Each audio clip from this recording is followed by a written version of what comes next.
할렐루야. 오늘도 하나님의 은혜가 여러분 삶 가운데 가득하시기를 주의 이름으로 축원을 드립니다. 시리즈는 아니지만 계속해서 연결을 하고 있습니다.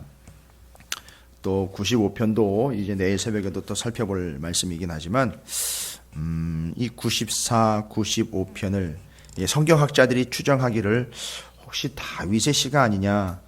실제로 이제 95편은 제가 내일 새벽에도 말씀을 드리겠지만 95편 같은 경우는 70인역, 성경의 70인역 성경에 보면 실제로 다윗의 시라고 표시가 되어 있습니다. 이게 94편이나 95편 같은 경우는 이제 다윗의 시가 아니겠느냐라고 추정을 하고 있습니다. 근데 표제어가 없고 연결되는 점이 없는 것 같지만 지금 제가 계속해서 우리가 월요일부터 이번 주간에 월, 화, 오늘 수요일 이렇게 92, 93, 94편이 연결점을 가지고 있습니다. 그러니까 어떤 연결점이냐면 하나님은 어떤 하나님이냐에 대한 연결점입니다. 기억을 한번 떠올려 보십시오. 92편 같은 경우는 안식일의 시편을 지어서 찬양을 하면서, 그러니까 실제로 안식일의 성전에서 하나님을 예배하며 찬양할 때에 실제로 사용했던 시편입니다. 그렇다면 그 안식일을 지키면서 그 시편을 찬양으로 올려드리고요. 그것을 위해서 기록을 했을 가능성이 큽니다. 그렇다면 92편의 안식일에 대한 이야기를 제가 말씀을 드렸어요. 안식일을 지켜야 된다라는 개념으로 가지고 있지만 폴 스티븐스라는 신학자가 또 이야기를 했고요. 유대인들의 믿음도 그렇습니다.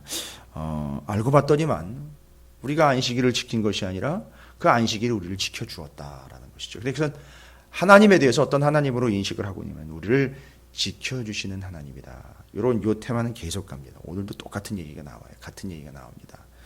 우리가 뭘 지켜서 우리가 뭘 행하는 줄 알았는데 되려 하나님이 우리를 지켜주시는 존재다라는 사실. 그래서 우리가 말씀을 지키는 이유는 그걸 노리는 게 아니에요. 하나님이 우리를 지켜주신다라는 사실이 은혜가 된다면 당연히 지키는 거죠.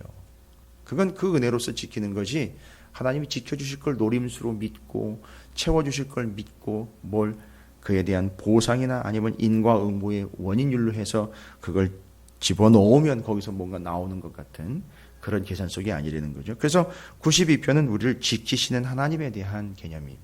93편 같은 경우는요, 우리를 통치하시는 가장 큰 하나님이시다. 이 세상에 가장 큰 파도가 집채만한 파도 아닌 쓰나미 같은 것이 이 지구상에 있는 어떤 큰 산보다 높을지라도 하나님은 그보다 더 크신 하나님이시다. 그래서 그 파도도 통치하시고 지배하시는 하나님, 그래서 그 하나님을 견고한 하나님과 크신 하나님, 영원하신 하나님으로 고백을 했습니다. 그래서 어제 새벽에는 바로 그 견고한 하나님을 믿는 믿음이 견고한 믿음 되는 것이고요, 크신 하나님이라는 걸 믿는 믿음이 큰 믿음인 거예요. 또한 영원하신 하나님을 믿는 것이 그에게 영생을 주는 영원한 믿음, 영생에 대한 믿음이다라는 걸 이야기를 드렸어요. 그게 바로 이제 시편 93편 통치하시는 왕 되신 하나님에 대한 이야기고, 오늘 94편 같은 경우는요 이렇게 정리를 할 수 있습니다. 그게 다 연결선상에 있습니다. 바로 심판하시는 하나님이다라는 겁니다. 그래서 오늘 본문 속에서 하나님의 속성이 마치 완결판처럼 하나님 어떤 하나님, 어떤 하나님, 어떤 하나님이라고 이야기할 때 심판하시는 하나님이다. 왕권 가지고 계시죠. 지킬 자 지키시고 물을 자 물으시는 겁니다. 바로 심판하시는 하나님을 드러냅니다. 그래서 오늘 본문에서는 그 심판의 대상과 그 심판의 근거를 밝히고 있습니다. 그 심판의 대상과 심판의 근거는 뭐냐? 이런 중요하게 두 구절을, 요즘에 우리가 잠언서를 주일날 오후에 계속 연결해서 묵상을 하고 있기 때문에 여기는 그냥 기록된 게 아니라고 저는 생각을 합니다. 또 여러분 보시다 보면 상당히 중요한 부분이네요. 그냥 넘어갈 수 없는 게 10절과 12절입니다. 여러분, 하나님이 심판하시는 하나님이시다라고 이야기를 드렸죠. 근데 본문에 나와 있는 그 심판하시는 하나님의 명확한 특징 중에 하나가 뭐냐면 교훈하시는 하나님이라는 겁니다. 그래서 10절과 12절에 교훈하시는 하나님이다라고 기록을 할 수 있습니다. 뭇 백성을 징벌하시는 이, 보십시오. 심판하시고 징벌하시는 이, 곧 지식으로 사람을 교훈하시는 이.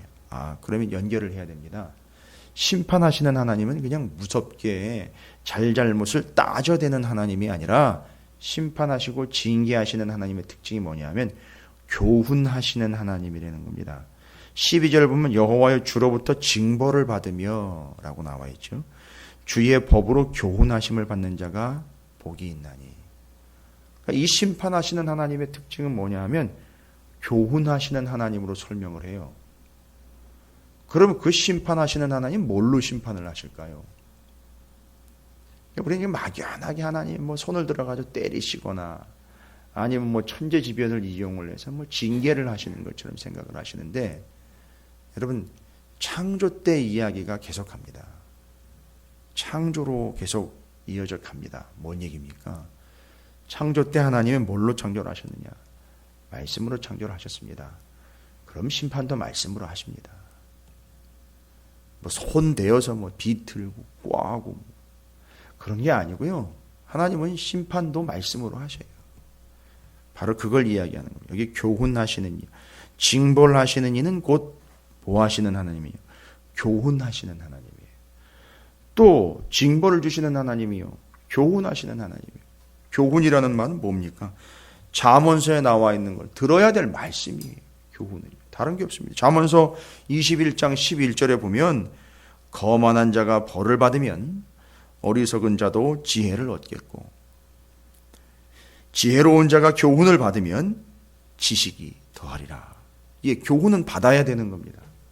그래서 잠언서에 나와 있는 교훈, 훈계를 받아라, 아비의 훈계를 받아라, 자녀들아 훈계를 받아라. 이 말은 바로 하나님의 말씀을 듣고 받는 것, 교훈을 받는 것, 그게 지혜로운 자와 연결이 된다라고 분명히 말씀을 드렸습니다. 그러니까 지금 심판하시는 하나님은 어떤 무서운 하나님, 이 동양적인 사상에서는 그 이상한 신들을, 잡다한 신들을, 심지어 뭐 불교에서도 정통신앙과 결합이 되는 바람에 여러 이상한 신들을 갖다가 두려움의 대상으로 세워놓고 심판하는 그런 신들의 모습들로 뭐 창을 들고 칼을 들고 서 있는 그런 무시무시한 모습으로 세워놨어요. 그래서 그걸 들고 설치면서 그걸로 이제 심판을 하고 징벌을 하게 되는 모습으로. 하나님은 그렇게 칼 들고 창 들고 총 들고 등장하시는 분이 아닙니다. 하나님은 말씀으로 창조하셨기 때문에 말씀으로 심판하실 거예요. 그래서 말씀으로 창조하신 이후로 말씀으로 심판하실 때까지 계속 말씀하시는 거예요. 이건 어마어마한 얘기입니다. 이게 신앙에서 깨달아져야 되는 부분이에요. 성경을 통해서 우리 결국 터득하는 부분입니다. 교훈을 계속 받고 말씀을 계속 들은 사람들이 깨달을 수 있는 거예요. 말씀으로 창조하신 그분이 말씀으로 심판하실 때까지 하나님 계속 말씀하신대요. 그러니까 우리는 뭐 해야 되는 거냐 하면 죽을 때까지, 심판하실 때까지, 다시 오실 때까지 그 말씀을 계속 들어야 되는 거예요. 그 사람이 지혜로운 사람이고 그 사람이 살 사람이고 그 사람이 구원받을 사람이라는 겁니다. 여기 나와 있는 게 바로 그거예요. 오늘 여기 심판하시는 하나님에게 심판받을 대상과 구원받을 대상으로 나눠져 있어요. 둘의 차이는 뭘까요? 명확하게 나눠집니다. 심판하시는 하나님은 곧 말씀하시는 하나님입니다.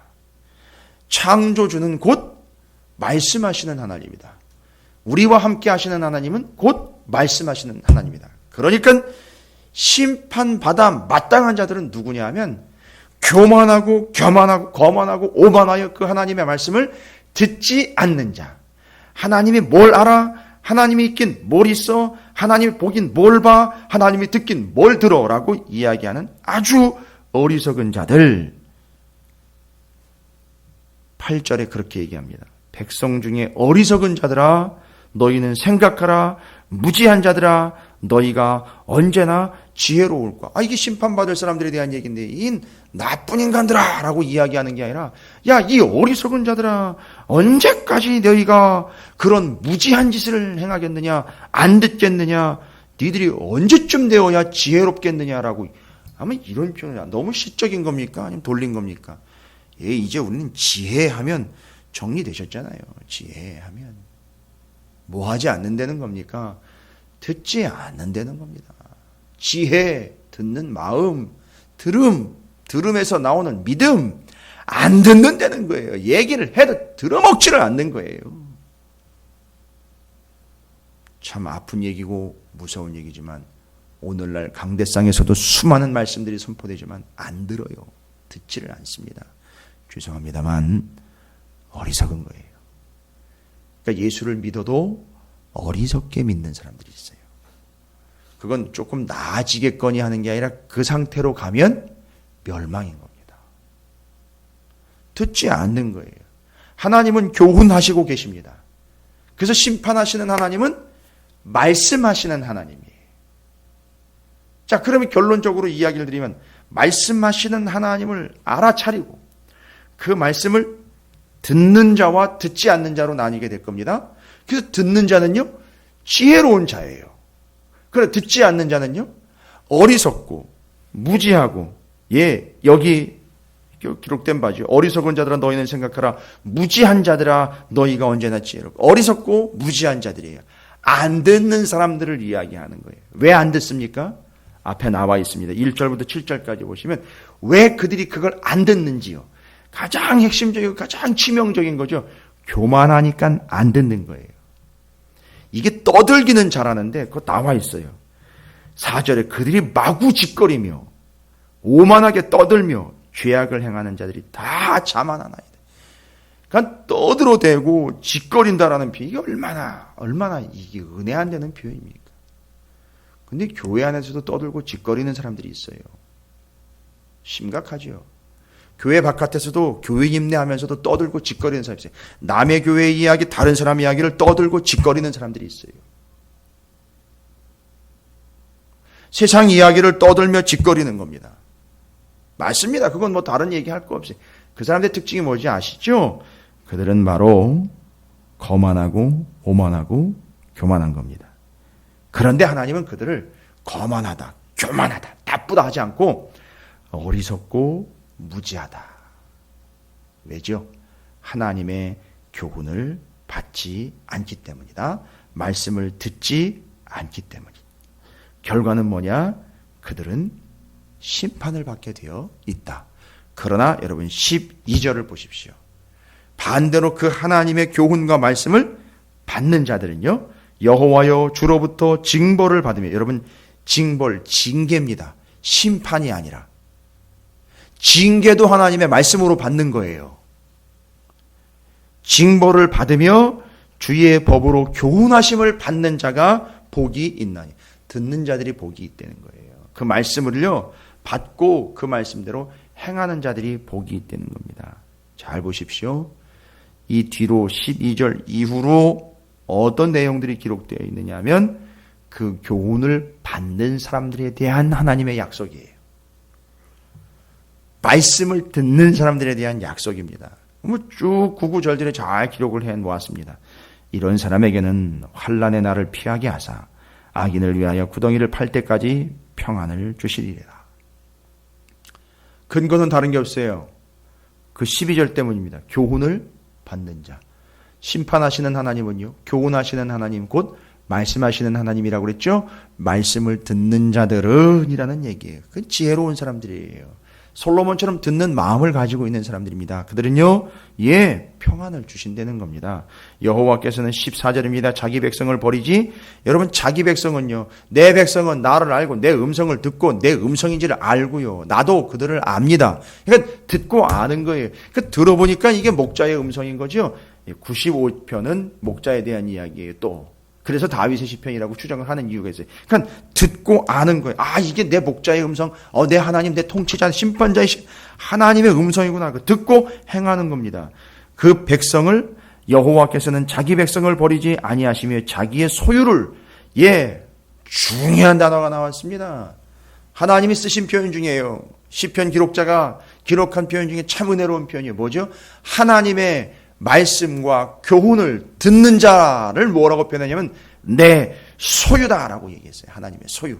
그러니까 하나님 말씀 듣는 사람, 우리 편에서는 지혜로운 사람처럼 보이죠? 하나님께서는 내 소유다라고 말씀하셔요. 내 거야. 아브라함과 이삭의 이야기에서 아브라함이 이삭을 죽이려고 할 때 아브라함아 나 아사라 말하라 내 거다라고 이야기할 때 바로 왜요? 제대로 들으니까요. 목숨 걸고 듣는 거 아닙니까? 받는 거 아닙니까? 내 거다, 내 거다. 15절에 심판이 의로 돌아가니 마음이 정직한 자가 다 따르리로다. 지금 말씀 따르고 있는 얘기를 하는 거죠. 16절 누가 나를 위하여 일어나 행악자들을 치며 누가 나를 위하여 일어나 악행하는 자들을 칠까? 이거든요. 누가 나를 도와줄까라는 정말 어렵고 힘들어서 물어보는 게 아니라 이건 당연한 답을 가지고 얘기하는 거예요. 누굽니까? 하나님이십니다. 왜지요? 나는 그 하나님의 말씀을 듣고 교훈을 받는 자, 지혜로운 자, 현명한 자, 지식이 있는 자, 교훈을 받은 자이기 때문에 뒤로 보시면은요, 하나님이 지키신다라는 얘기입니다. 결론은요. 끝까지 읽어보시면 다 그 내용이에요. 하나님이 지키신다. 근데 그 사람은 하나님의 말씀을 듣는 자예요. 그 말씀을 지켜 행하는 자입니다. 그게 이제 이번 주에 계속해서 준행함이라는 것을 말씀으로 계속 전하고 있는 바의 한 내용입니다. 내가 말씀을 듣고 지키는 줄 알았는데 하나님이 나를 지키시더라는 얘기입니다. 그 말씀이 나를 지켜주고 있더라는 거예요. 이런 믿음이 없으면 신앙생활 참 답답하지요. 내 마음대로 안 되고 언제 이것 끝날 것인가 전혀 진전이 없죠.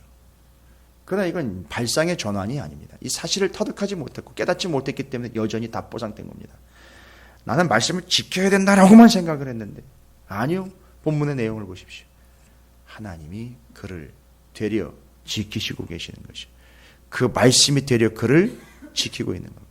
교훈을 듣고 말씀을 받고 말씀을 받은 대로 행하고 있고 그것을 교훈으로 삼고 그것을 하나님의 뜻으로 믿고 의지하며 그 말씀을 그대로 행하고 있는 자들, 받고 있는 자들, 따르고 있는 자들, 지혜로운 자들, 듣는 마음을 가진 자들을 하나님께서는 그 말씀으로 지키고 계신다라는 겁니다. 그래서 이 사람들은 심판의 대상이 아닌 구원의 대상이다. 그래서 그 듣는 자가 곧 본문으로 이야기하면요 정직한 자입니다. 듣는 자가 곧 겸손한 자입니다. 듣는 자가 곧 지혜로운 자입니다. 그들을 결론은 뭡니까? 심판주이신 하나님께서 지키고 보호하신다라는 겁니다. 그게 그 말씀이 그를 지켜주는 결과가 되었다라는 거죠. 교훈을 받으십시오. 하나님의 말씀을 들으십시오. 그 말씀대로 행하십시오. 그 말씀을 지키십시오. 그게 여러분들을 위한 일입니다. 곧 그 말씀이 우리를 지키십니다. 심판주 하나님의 말씀을 듣고 겸손하게 받고 교훈을 따르시고 그 말씀을 행하심이 그 말씀이 우리를 지켜주는 놀라운 은혜로 하나님이 내 소유다라고 이야기한 지혜로운 자들, 순종하는 자들, 겸손한 자들, 현명한 자들 하나님이 찾으시는 줄로 믿습니다. 오늘 한날 이 시편 94편의 말씀처럼 우리가 이 세상의 어리석은 자와 같이 교만하여 듣지 않는 자들이 아닌 하나님의 소유가 된 백성으로서 하나님의 말씀을 듣고 지혜롭고 또 선하며 하나님의 말씀대로 따라 살 수 있는 정직한 자가 되어서 하나님의 말씀의 보호를 한날 그 귀한 말씀에 의한 보호를 받고 인생으로 살아가시는 여러분이 되시길 주님의 이름으로 축복합니다.